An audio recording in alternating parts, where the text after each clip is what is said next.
Voter photo ID appears on its way to Ohio.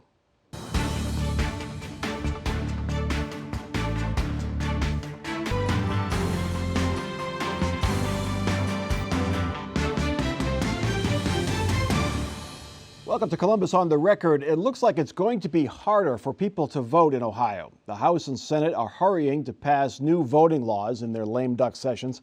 Among the changes being considered, no more early in-person voting the Monday before Election Day, the day before Election Day. It would clarify that there is only one ballot drop box per county, and the big one, all voters would be required to show a photo ID to cast a ballot, not just the utility bill or the pay stub required now. For those without an ID, the state would make them available for free. Andrew Tobias, there are a couple bills, a lot of moving parts, some negotiations happening, but it appears that the photo ID portion of these changes will become law, would you guess? Yeah, so there's different versions of this and also multiple elections bills in the House and the Senate, but it kind of looks like they're focusing on one bill and the Senate's sort of leading the charge right now. So, the details are still yet to be hashed out. There are important considerations like what kinds of IDs would be acceptable. And so right now, the version of the bill that they're working on would only allow state-issued IDs, so that would not allow passports. There's an exception for military voters, but for instance, there's not an allowance for student IDs issued by universities, which some other states allow. So, but like I said, it's still being hashed out, but I do expect something would pass sometime later this year. Jesse Barlow, what is driving this? This is all the sort of election integrity movement that Republicans are harping on these days? Yeah, essentially, and it's an interesting dichotomy because you do have Ohio Secretary of State Frank LaRose saying that it's easy to vote in Ohio, that they have a really good system. And even when we were talking to Governor Mike DeWine about this, he said that, the pressure should be on the people who want the changes to say, why the current system isn't working as well as it could be. But I think Republicans who are pushing these measures are looking at other states and saying, what tweaks or what changes or, what substantial changes could we make to make the system better in their minds. Joe, I think 9 states now require, maybe 8, Ohio would become the 9th, I forget exactly where it is, require a photo ID, strict requirement of a photo ID. Why shouldn't you have to show an ID to cast a ballot to prove who you are? I think that an argument can be made with respect to a universal type of ID that Americans intuitively have been against since time immemorial. In Mexico, for example, you do have an electorate ID that is used as the regular ID even by people who don't have a driver's license. But as Jesse said, this particular move, particularly with the detail of having it has to be state of Ohio issued ID, is another type of voter suppression, trying to make things harder for people who don't have their act together, the poor, homeless, people that are likely to vote on the other side. Gene, voter impersonation is almost non-existent. I mean, the cases of that are just, you could count on 1 or maybe 2 hands, the possible cases. So is this a solution looking for a problem? It polls quite well. And I think what you're seeing here is perhaps a trap. The word of my day perhaps today is there's a trap being laid for the D's, Democrats, on this, that if they vote no on this, they've now established a glass ceiling above themselves. But going about what people have mentioned here about the devil's in the details types of thing. So full disclosure, I'm 1/8 Amish. And Amish do not want to have their photo ever taken. And I don't know how you're going to, so crafting this is going to be extraordinarily difficult. Andrew, one of the parts that is, I think, most troublesome to opponents of this is that the one provision says that the ID has to have your current address. Now, you get your license every 4, now even every 8 years. Many people move within those 4 or 8 years. You have to change your license, your address on the BMV website, but you don't have to go to the registry every time you do that, but now you would have to. Yeah, well, I will say they've actually taken that provision out, so that was something that had drawn some criticism, but I think it does point back to the bill sponsors wants there to be an address on the ID, which is why, like I said earlier, they likely aren't including state university IDs, but they're not going to accept passports, which of course don't have your address on them. They're not going to accept things like state Medicaid cards, which some other states with photo ID requirements or some kind of ID requirement have. So they're the proposal, the way it is right now, is probably, besides Arkansas, perhaps the most strict photo ID requirement in the country because of the types of IDs they will and won't accept. Mike, I wanted to follow on Gene's commentary about it being a trap, because it can be a trap for Republicans as well. There's no question that the driving force is the allegation, unfounded or untrue, that there is widespread voter fraud. But at the same time, an independent study recently by a major university, and I can't recall which one that it was, revealed that in fact these measures tend to suppress the vote on the Republican side at about the same rate. So I think it could be a trap as well. Gene, why are we making it harder to vote? All of these things, whether they're justified or not, make it harder to vote. I have to agree with Joe on this, and I've pointed out before that in Wisconsin, when they allowed same-day registration, the Republican index went up 5 percentage points. I bring this up to my Republican friends and former colleagues, and they go, that's nice, so how is that wheat beer?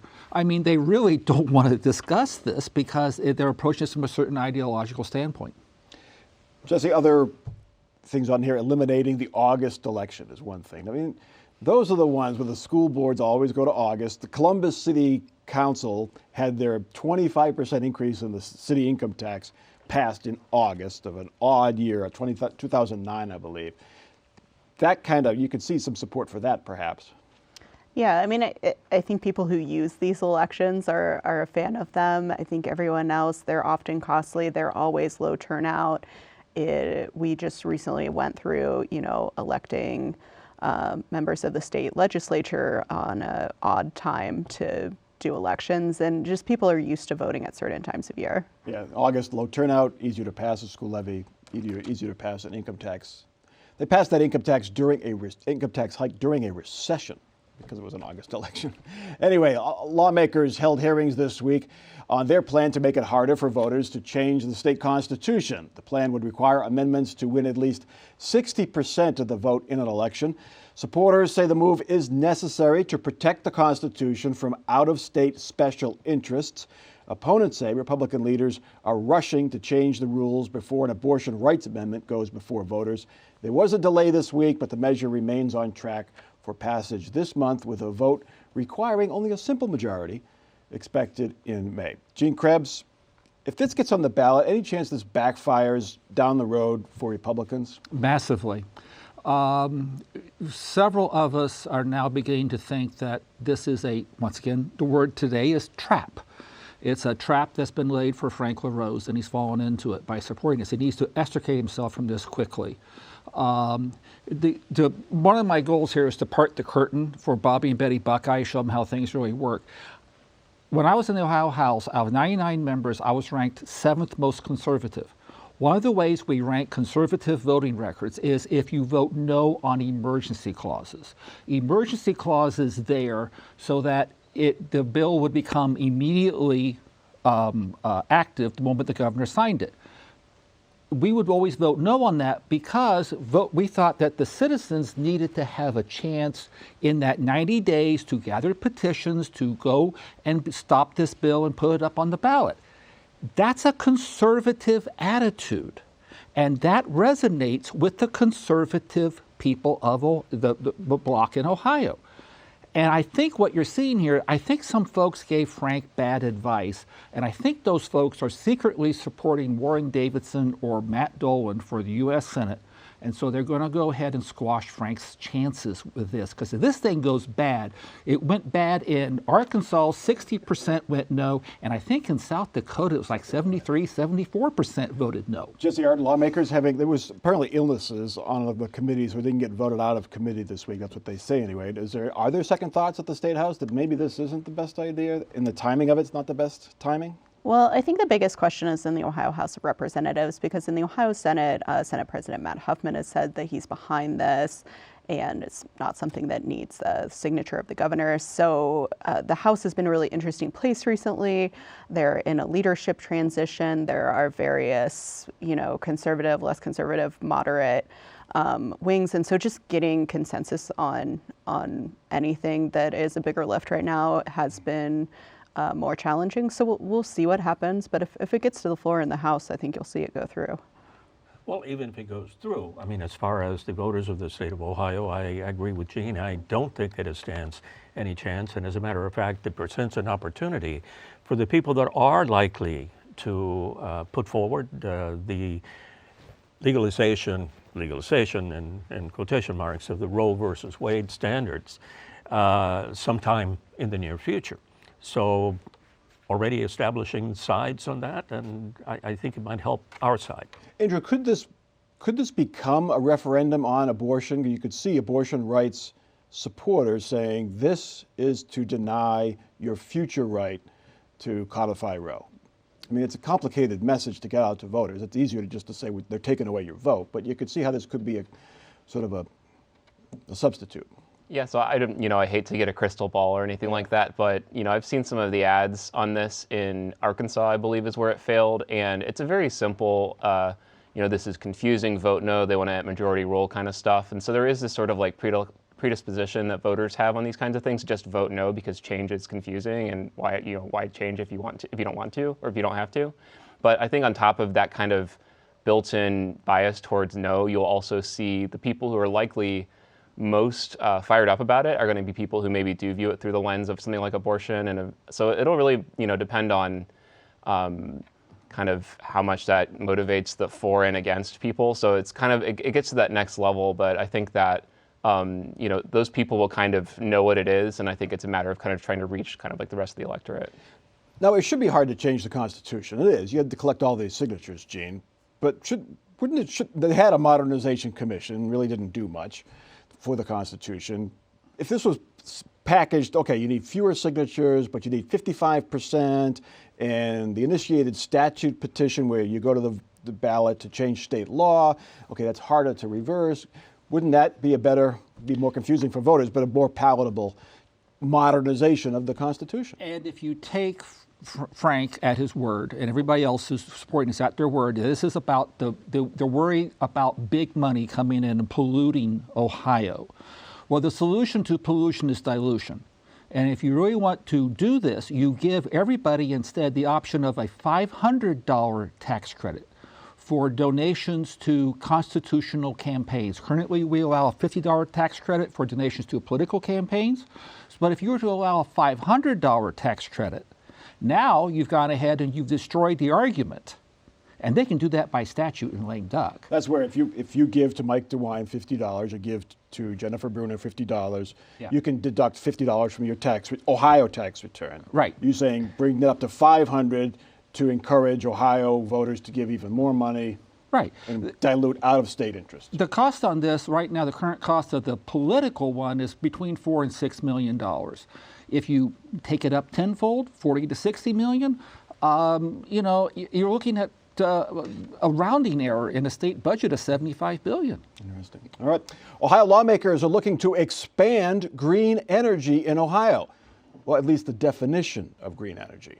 A bill would label natural gas green energy, putting it right alongside solar, wind, and water. The bill would also require the state to allow fracking wells on state land. We'll get to that in a moment. But Jesse, how is now it's natural, I know, but how is natural gas being classified as green energy? Well, this is really a lame duck special, I would say. The bill started as looking to reduce the number of chicks that you need to purchase from 6 to 3, and now it's talking about green energy, it's talking about fracking, it's talking about when cities can ban pesticides, and so this is really ballooned into kind of a omnibus farming agricultural kind of bill. To your point about natural gas as a green source, I think they're really comparing it to coal and looking at the carbon dioxide emissions. But when you look at the methane that comes from natural gas and contributions to greenhouse gas emissions, most environmentalists would scoff at it being called green. Joe, the European Union labels natural gas as green energy, also nuclear energy, and it is much cleaner than coal. And 58%. But cleaner anyway. But and we're not going to be able to power all of our homes on windmills and solar farms yet. So isn't it okay to sort of put natural gas in a different category? As a matter of fact, it may be, as the European Union did, as an interim stopgap measure. the Union of Concerned Scientists has endorsed the use of nuclear power, for example, and they may in fact have endorsed the use of natural gas as a bridge to renewables. Now, the whole thing reminds me of back when Gene was in the General Assembly. I testified in favor of the equine limited liability bill. Doesn't matter what it did, but it passed only after llamas were included as equines. So I'm thinking, I guess if you call natural gas green, then it becomes green like a llama becomes an equine. Or a horse is a horse, except with llamas, you know. Llama is not a horse. Andrew, is this an interim measure by the Oil and Gas Association? Do they consider themselves to be an interim power source getting to solar and wind? Yeah, that is something that you hear people, because of course, like we're seeing right now in Europe, it's a problem with Russia and the source of natural gas that they used to provide before the war there, that there's just not enough capacity to provide all the electricity and heating that they need just through like the green energy sources. So yeah, that's definitely how they're selling this, and they're trying to kind of build a broader policy consensus of support for it. Where do you come down on this, Gene? Is natural gas a green energy source? I'm going to come down, I'm going to listen to my inner Amish today. And there is no pretty way to make electrons. We just have to acknowledge that. You can, and I was chair of the Ohio Consumers Council Governing Board for 5.5 years. There's 50 people in the state who understand how this stuff works. I'm 48th on the list. Okay, I freely confess that. But you look at any energy source, there's always a downside to it. And so we just have to take the good with the bad and the ugly. Go ahead, Joe. Well, I was going to say that the problem with the nomenclature with calling it green is that they're afraid that perhaps funding that are otherwise earmarked and dedicated to true green projects will be diverted to something that in fact isn't. Always comes down to money. Fracking on state land, Jesse. Does this mean we're going to have fracking wells on the Oval at Ohio State, as some fear? I think that is the concern from certain groups, is that this is going to, the change in the language is going to require this oil and gas drilling under public lands. And sometimes that's just a piece of land out somewhere that, you know, people aren't affiliated with. Sometimes it's state parks. And so the question is, how much power will the state agencies to say no to bad deals? And Republicans who are pushing this are saying, of course, if there's something that comes across that's a horrible deal for the state of Ohio, that they can do something about that. So my source on this is fairly good, but they've told me that in the past 15 years, the long-term profits and the long-term losses with the fracking industry have averaged out. In other words, nobody long-term's made any money with fracking. That's why you've seen not a whole lot of fracking going on. It requires a very high price for a very long time period, and people have gotten their hands burned badly in fracking. Well, energy always sort of goes up and down. But this one, yeah. this was very high cost, though. The argument, Andrew, is that this rulemaking because you can frack in state parks. It was passed, I think, in 2011, but nothing's happened because the process of letting it happen is not worked. This is just a way to get around that, right? I will say generally as a reporter, I've become very skeptical about measures that are clearly backed by segments of industries, because you can just they're basically trying to get a policy outcome that they want. So I assume it would be, if this goes through, it'd be more likely that things would get granted, but you know, the regulatory process exists for a reason. I have no reason to believe that, you know, the state wouldn't operate in good faith, but I'm definitely skeptical just generally when things like this pop up, especially during lame duck. The home rule comes up again here, Joe. Pesticides, cities and towns cannot ban pesticides. You're supposed to have a home rule in Ohio. Cities and towns make their own rules, but when it comes to fracking, they don't have any control over it. They do have control over wind and solar, but pesticides they don't have any control over. Yeah, under that's this bill. because a home rule actually controls only one element of governance, and that has to do with the administration. And a simple way of explaining it, and then everything else the state may be able to control, particularly if they control the Supreme Court. All right, let's get to the power of home rule. It'll face a new test in Columbus. Columbus City Council this week approved new gun control ordinances. One bans large capacity magazines that hold 30 or more bullets. Another says a gun owner can face negligent homicide or negligent assault charges if an improperly stored gun kills or hurts someone.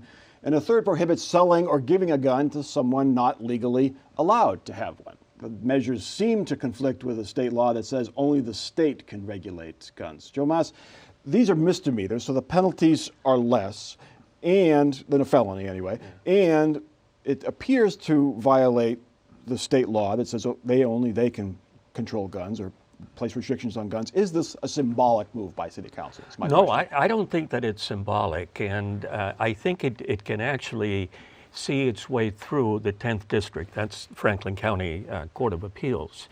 But it's a little bit complicated. And by the way, the second item that you mentioned about the 30-round capacity, that has a mandatory sentence of 180 days in jail, which is going to cause you to lose your job.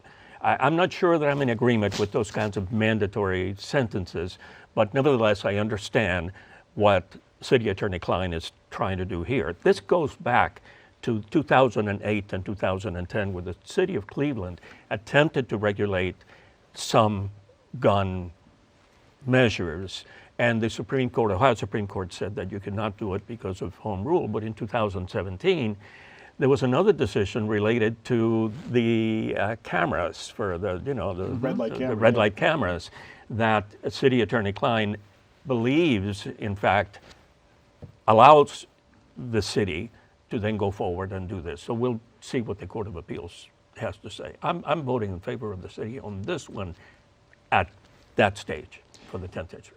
Gene, the magazine, these are common sense. Limit size of the magazines, keep your guns safe. If you have poison out and someone gets hurt, you can be charged with a crime for that, for being negligent. And, you shouldn't be giving guns to somebody who shouldn't have them. These are all very common sense things. Yeah, but as far as this goes to the issue of Republicans and their first past the post primaries, which is why I'm so involved in ranked choice, full disclosure, is that this is a way to moderate sometimes an absolutist view of this. But one thing I want to go to and to help people understand, part the curtain, the reason the General Assembly has been steamrolling over home rule for cities for the past 15 years is when Greg Lashaka left being mayor of Columbus and Janet Creighton Weir left being the mayor of Canton. Because every time it came up in caucus, this is going to negatively impact the cities, something that we were talking about doing. It was always brought up, well, this is going to hurt Lashaka. This is going to hurt Creighton Weir. And we all kind of went, oh, well, we don't want to hurt our fellow Republicans. So we just but now the cities are totally Ds. You need to get some Ds elected to city councils and mayors around the state. I'm sorry, some R's elected, in positions around the cities. Stop it. There's a proposal in the State House for some of these similar, red flag type of things. Matt Dolan, the senator, has proposed it. Lame duck. We're rushing to get all this stuff done. Is that high on the list? It is not high on the list. Senator Dolan's proposal, the Senate president has said to reporters that is something that they're having some hearings on with the possibility of maybe doing something next year. I think you just look at how the Ohio General Assembly, controlled by Republicans, has treated gun measures, for the past 7 years that I've been here, and there is very rarely, if ever, anything that, eases eases access to guns. Lawmakers, are they worried about the home rule? That the average voter care that they can't have bans on plastic shopping bags because the state says you can't, or you can't control fracking because the state says you can't? If they care, they haven't really demonstrated it through their actions over the years. Our readers in Cleveland has initiated some of these big home rule cases. We mentioned the gun restrictions. There was also a ban they attempted to do on trans fats in the 2000s. That was a pretty seminal case on this issue.